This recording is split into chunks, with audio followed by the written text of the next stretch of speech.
Hello, everybody. Good afternoon. It's Chantel. So, the word today is change.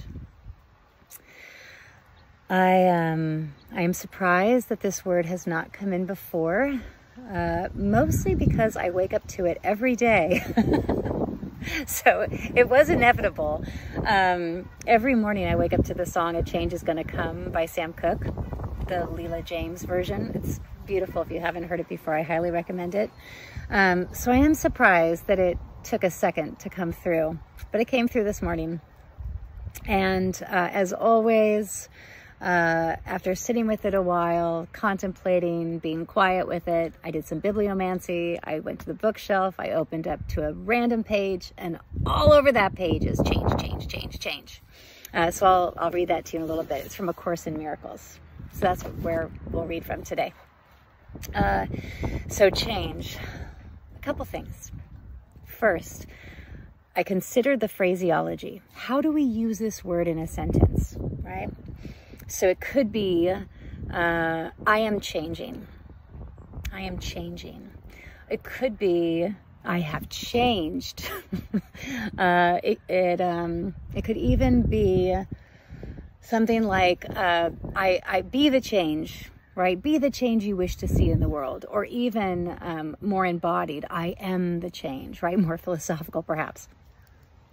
And what I rested on was this idea of I have changed or I am changing didn't resonate. In that, I have changed felt too finalized. It felt like, or it feels like I have changed means that there's some kind of resolution that I've come to, and that now I've changed and now I'm stagnant again. I am now on the plateau, and from henceforth, the change will continue as such.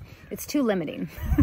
And then the other one, which is I am changing, doesn't have enough resolution, right? It's too ambiguous, too open. But this idea of I am change, what I like about that is it almost eradicates the I. It rests more fully in the change itself.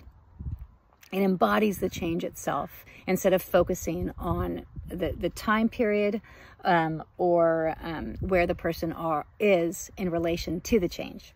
And then I started to consider, with the changes that are going on within me, this is about to get uncomfortable. And it's curious. What it means is when someone awakens to a change within them, the next step is action. How am I going to employ this change? Am I going to have the courage to change, to show the change, to be the change? If one changes, if I change the script, if I change the rules, that might shake things up. It might make people uncomfortable. It might make it so that one's perception of me will be different. And am I okay with that? Absolutely, by the way. I am so okay with that. There comes a point when the change becomes so profound and so exciting and so necessary, even at the risk of somebody having any kind of perception about the person who's changed. It's good. It's the risk to not be liked. It's the risk for someone to perceive the person changing as something negative. And what's beautiful for me is it doesn't matter. You dig? All right, I'm gonna read now. A Course in Miracles. All right, what I opened to this morning was lesson 132.